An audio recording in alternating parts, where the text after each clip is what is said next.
Assalamualaikum warahmatullahi wabarakatuh.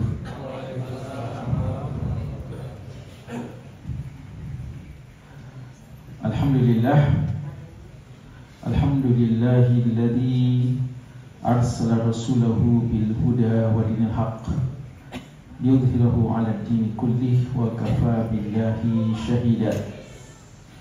Wa asyhadu an la ilaha illallah wahdahu la syarika lah iqraran bihi wa tauhida, wa asyhadu anna Muhammadan abduhu wa rasuluh sallallahu alaihi wasallam tasliman mazida, amma ba'd. Hadirin jamaah sholat isya dan sholat tarawih, bapak-bapak dan ibu-ibu, saudara-saudara sekalian yang berbahagia, yang dimuliakan oleh Allah Subhanahu wa taala. Hafizakumullahu taala jami'an. Alhamdulillah, sangat bersyukur kepada Allah Subhanahu wa taala atas segala limpahan rahmat curahan nikmat pada kita sekalian. Malam hari ini kita sudah berada di malam ke-17 di bulan Ramadan 1446 Hijriah. Kita berharap semoga apa-apa yang telah lalu diterima di sisi Allah Subhanahu wa taala, dan jika ada yang kurang, yang khilaf, semoga Allah Subhanahu wa taala mengampuni dan memaafkan. Dan tentu saja harapan yang terbesar pada kita adalah semoga hari-hari ke depan jauh lebih baik daripada apa yang telah lewat. Karena berhasil tidaknya kita berRamadan belum ditentukan dengan apa yang ada saat sekarang dan apa yang telah berlalu.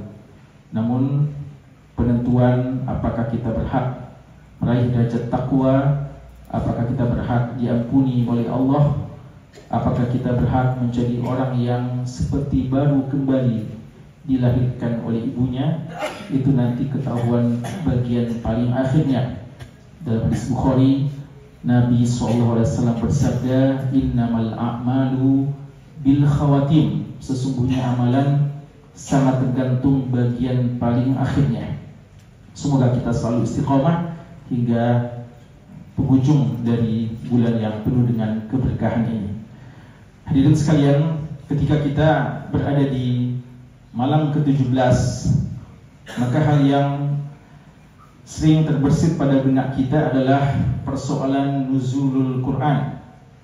Karena menjadi keyakinan sebagian kaum muslimin dan juga disebutkan oleh sebagian ulama kita bahwa Al-Quran itu pertama kali diturunkan di malam ke-17 Ramadan.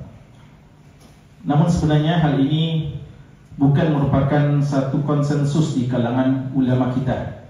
Ia adalah masalah yang diikhtilafkan oleh ulama kita, dan dia bukan persoalan yang terlalu penting dalam persoalan interaksi kita dengan Al-Quran. Karena pada hakikatnya keinginan Allah dengan diturunkannya Al-Quran adalah untuk kita berinteraksi dengan Al-Quran, memposisikan Al-Quran sebagaimana yang Allah Subhanahu wa taala inginkan. Namun perlu untuk sedikit sebagai kajian sejarah, sebagai bahan, bahwa sebagian ulama kita berbeda pandangan tentang awal turunnya Al-Quran ini. Bukan hanya apakah Al-Quran diturunkan di bulan Ramadan atau bagaimana. Bahkan sebagian mengatakan Al-Quran diturunkan pertama kali di bulan Rajab, dan sebagian mengatakan di bulan Rabiul Awal. Namun jumhur ulama kita memandang turun di bulan suci Ramadan, dan ini pendapat kebanyakan ulama kita. Namun ketika mereka mengatakan turun pertama kali di bulan suci Ramadan, kembali mereka khilaf, berbeda pandangan kapan tepatnya awal kali ketika Nabi kita SAW talaqi Al-Quran di Gua Hira dari Jibril. Ada yang mengatakan 7 Ramadan, ada yang mengatakan 27 Ramadan, ada yang mengatakan 17 Ramadan. Dan Syekh Sofiur Rahman Al-Mubarakfuri, salah seorang pakar sejarah modern yang menulis Sirah Nabawiyah yang beliau namakan dengan Ar-Rahiq Al-Makhtum, dan karya beliau ini dihargai sebagai buku sejarah Nabi yang terbaik ya di era kontemporer ini. Saat sekarang buku yang dipandang sangat baik, yang merupakan referensi yang sangat penting dalam masalah sirah nabawi adalah karya beliau. Dan beliau asal dari India, namun beliau diperbantukan ya di Madinah dan pernah menjadi salah seorang peneliti di Markas Khidmah Sunnah Nabawiyah. Namun beliau sudah wafat rahimahullah ta'ala. Dalam kajian sejarah beliau katakan bahwa tepatnya Al-Quran itu turun pertama kali di 21 Ramadan. Ini hasil kesimpulan beliau dengan beberapa alasan. Yang pertama adalah alasannya karena ulama sepakat bahwa awal kali turunnya Al-Quran itu terjadi pada malam Lailatul Qadar. Dan malam Lailatul Qadar itu adalah di 10 malam terakhir dari bulan suci Ramadan. Atas anggapan ini berarti mengeluarkan pandangan yang mengatakan di malam 17, karena malam 17 masih di malam-malam 20-an ya Ramadan. Dan kemudian ada sebuah hadis yang diriwayatkan Imam Muslim. Nabi kita SAW bersabda bahwa ketika beliau menyebutkan hari Senin, beliau mengatakan dzaka yauma wulidtu wa yauma unzila alayya. Hari Senin itu ketika beliau ditanya alasannya berpuasa sunnah hari Senin, beliau katakan karena hari Senin itu adalah hari aku dilahirkan dan hari ketika diturunkan pertama kali kepadaku Al-Quran. Dan dalam sejarah disebutkan tahun ketika turunnya Al-Quran, pada waktu itu hari Senin ada pada tanggal 21 Ramadan, 28 Ramadan, dan 14 Ramadan dan 7 Ramadan ya. Jadi hari Senin di tahun itu yang bertepatan dengan 10 Agustus 610 Miladiyah atau Masehi, itu hari Seninnya itu pada tanggal 7 Ramadan atau 14, 21 dan 28. Lalu 7 dan 14 ini dikeluarkan karena tidak termasuk 10 malam terakhir. Lalu 28 dikeluarkan lagi karena dalil-dalil menunjukkan bahwa Lailatul Qadar itu terjadi di malam-malam ganjil. Maka pandangan yang sangat mungkin ya dipilih, dan itu yang hasil kajian beliau adalah 21 Ramadan. Namun sekali lagi ini bukan persoalan yang terpenting. Karena seandainya adalah masalah penting, tentu Allah sudah menetapkan dan menegaskan dalam Al-Quran. Yang paling penting dari itu adalah apa sebabnya dan kenapa Allah Subhanahu wa Ta'ala menurunkan Al-Quran. Dan ini saat sekarang kita berada di Syahrul Quran dan juga berada di Syahrul Jihad. Yang kita mau gabungkan antara Syahrul Quran dan Syahrul Jihad. Syahrul Quran, Al-Quran ini turun di bulan suci Ramadan, Syahrul Ramadan alladzi unzila fihi Al-Quran. Dan dia dinamakan juga Syahrul Jihad. Bulan Ramadan dinamakan juga Syahrul Jihad karena momen-momen kemenangan kaum muslimin banyak terjadi di bulan suci Ramadan. Ghazwatul Badr Al-Kubra terjadi di bulan suci Ramadan. Fathu Makkah terjadi di bulan suci Ramadan. Dan Ainun Jalut, Hittin, Fathul Konstantinia, penaklukan Konstantinopel, dan banyak tempat bahkan negeri kita yang kita cintai proklamasi kemerdekaannya di bulan suci Ramadan. Semua menunjukkan bahwasanya Ramadan adalah Syahrul Jihad. Bagaimana korelasi antara Syahrul Jihad dengan Syahrul Quran? Jihad dalam Islam intinya adalah perjuangan. Intinya adalah dedikasi yang penuh dalam mewujudkan sesuatu yang diperintahkan oleh Allah Subhanahu wa Ta'ala. Ada jihad yang diwajibkan berupa perang dengan harta dan jiwa kita, tapi jihad tidak diwajibkan setiap waktu.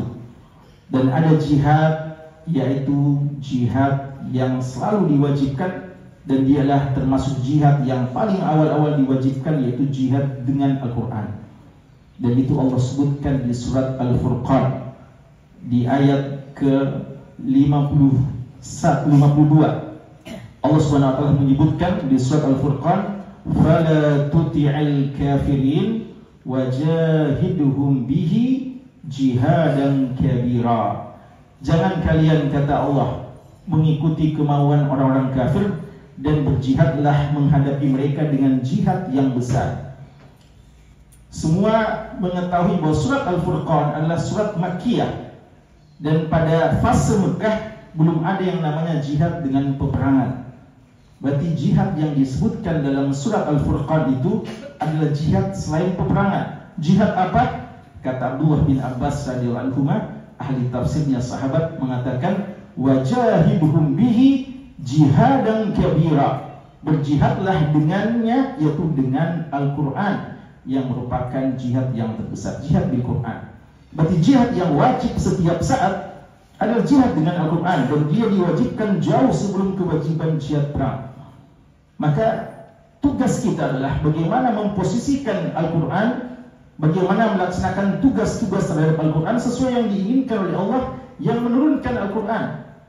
Al-Quran ketika Allah turunkan sejak masa itu hingga akhir wafatnya Nabi kita SAW, bukan sekedar diturunkan, tapi ada hikmah-hikmah penting di baliknya. Apa saja hikmahnya? Yang paling pertama adalah tentu saja Al-Quran diturunkan untuk diimani.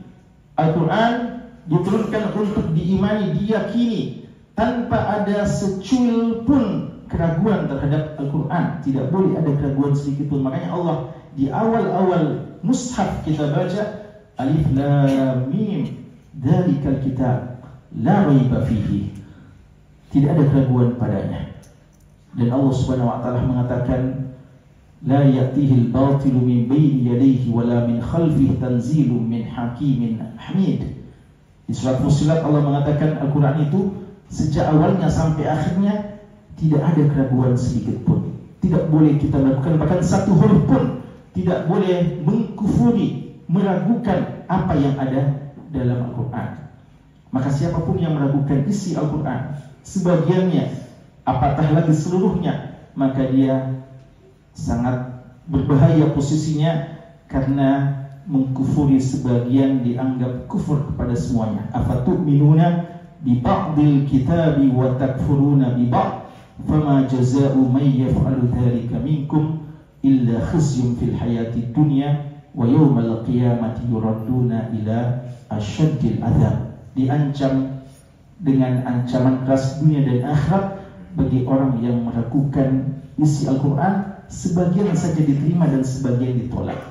Subhanallah, ayat yang menjadikan kita berpuasa di bulan Ramadan ini surat Al-Baqarah ayat 183. Dan kalau tidak salah semalam sudah dibahas oleh Ustaz kita. Ayat 183, ya ayyuhalladzina amanu kutiba alaikumusiyam. Ayat 178 yang beberapa ayat sebelumnya juga mengatakan ya ayyuhalladzina amanu kutiba alaikumul qisas. Sama konteks, sama teksnya sama, cuma beda al-qisas dan as-siyam. Sama-sama wahai orang beriman diwajibkan atas kalian. Tapi kalau kita lihat dalam kehidupan kita, kenapa kita cuma mau siap untuk melaksanakan ibadah puasa, lalu hukum-hukum syariat termasuk hukum qisas kita kadang meragukan, padahal kata Allah walakum fil qisasi hayatun ya ulil albab. Dalam menegakkan hukum seperti qisas sebenarnya justru menjanjikan kehidupan. Tidak akan mudah terjadi pertumpahan darah, tidak akan mudah orang menghilangkan nyawa orang lain jika hukum-hukum Allah ditegakkan. Seharusnya kita mengimani hukum yang semacam ini sebagaimana kita mengimani hukum tentang puasa. Juga jemaah sekalian, di antara hal yang penting diturunkannya Al-Quran adalah untuk kita memahami isinya, mentadabburinya. Di bulan ini, hari-hari ini, alhamdulillah kita sudah sangat giatnya membaca Al-Quran, mengkhatamkan berkali-kali. Tapi mungkin jika kita mau jujur terhadap diri kita, berapa banyak ayat yang lewat belum kita fahami. Padahal Allah mengatakan di surat Yusuf, Alif Lam Ra, Allah Subhanahu wa taala menyebutkan inna anzalnahu Qur'anan Arabiyya la'allakum ta'qilun. Kami menurunkan, kata Allah, Al-Quran dalam bahasa Arab. Tujuannya apa? Apa tujuan nuzulul Quran itu? La'allakum ta'qilun, agar kalian memahami isi Al-Quran. Kitabun anzalnahu ilaika mubarak liyadabbaru ayatihi wa liyatadzakkara ulul albab. Al-Quran diturunkan penuh keberkahan kata Allah untuk kalian tadabburi isinya, untuk kalian memahami isinya, dan agar kalian mengambil pelajaran. Maka mari kita tingkatkan interaksi kita dengan Al-Quran di bulan Ramadan ini. Jangan sekedar membacanya sangat bagus, mengkhatamkan berkali-kali sangat bagus, tapi sempatkan waktu kita, berikan waktu khusus untuk juga kita lebih meningkatkan kualitas interaksi kita dengan Al-Quran, membaca, memahaminya, dan menghayati isinya. Dan di antara hikmah penting jemaah sekalian adalah Al-Quran kita jadikan sebagai obat kita, sebagai pelipur lara kita, sebagai solusi dari seluruh persoalan-persoalan hidup kita, karena dia adalah ayat-ayat mulia yang Allah turunkan sebagai syifa. Ya ayyuhan nas qad ja'atkum mau'izatun min rabbikum wa shifaa lima fis sudur. Wahai manusia, kata Allah, telah datang kepada kalian juru nasihat dan telah datang kepada kalian syifa, obat bagi seluruh penyakit-penyakit yang ada dalam hati. Persoalan-persoalan hidup itu akan bisa dihilangkan, diselesaikan ketika kita menyikapi Al-Quran sebagaimana yang diinginkan oleh Allah Subhanahu wa Ta'ala. Yang terakhir, ya, waktu yang terbatas, bahwa Al-Quran adalah petunjuk bagi kita, hudan linnas. Kita selalu baca ayat ini, syahrul Ramadan alladzi unzila fihi al-Quran hudan linnas wa bayyinatin minal huda wal furqan. Alif lam mim dzalikal kitab la raiba fihi hudan lil muttaqin. Mari kita benar-benar jadikan Al-Quran adalah sebagai pedoman hidup kita, sebagai aturan hidup kita, karena dia datang dari Allah yang mencintai hamba-hambanya. Allah tidak menginginkan kecuali kemaslahatan bagi semuanya. Dan ini harus kita yakini, bahwa seorang muslim sebelum melakukan sesuatu, sebelum menetapkan sesuatu, sebelum mengatakan sesuatu, dia senantiasa menjadikan Al-Quran sebagai pedoman bagi dia. Dengan itu dia akan bisa mulia sesuai dengan apa yang Allah inginkan. Dan Nabi kita SAW telah mengatakan, innallaha yarfa'u bihadzal kitabi aqwama wa yadha'u bihi akharin. Sesungguhnya Allah mengangkat derajat beberapa kaum disebabkan sikapnya terhadap Al-Quran, sebagaimana Allah juga merendahkan beberapa kaum disebabkan sikapnya terhadap Al-Quran. Jika kita merasa kaum muslimin saat sekarang belum menjadi umat yang terdepan, belum menjadi sokok guru dari bagi kehidupan umat hari ini, boleh jadi disebabkan penyikapan kita terhadap Al-Quran belum sebagaimana yang diinginkan oleh Allah Subhanahu wa Ta'ala. Semoga momentum bulan Ramadan menjadikan momentum yang paling tepat bagi kita untuk menyikapi Al-Quran sesuai dengan yang diinginkan oleh Allah yang menurunkan kepada kita Al-Quran ini. Barakallahu fikum, wallahu ta'ala a'lam, sallallahu ala nabiyina Muhammadin wa ala alihi wa sahbihi wa sallam. Walhamdulillahi rabbil alamin. Wassalamualaikum warahmatullahi wabarakatuh.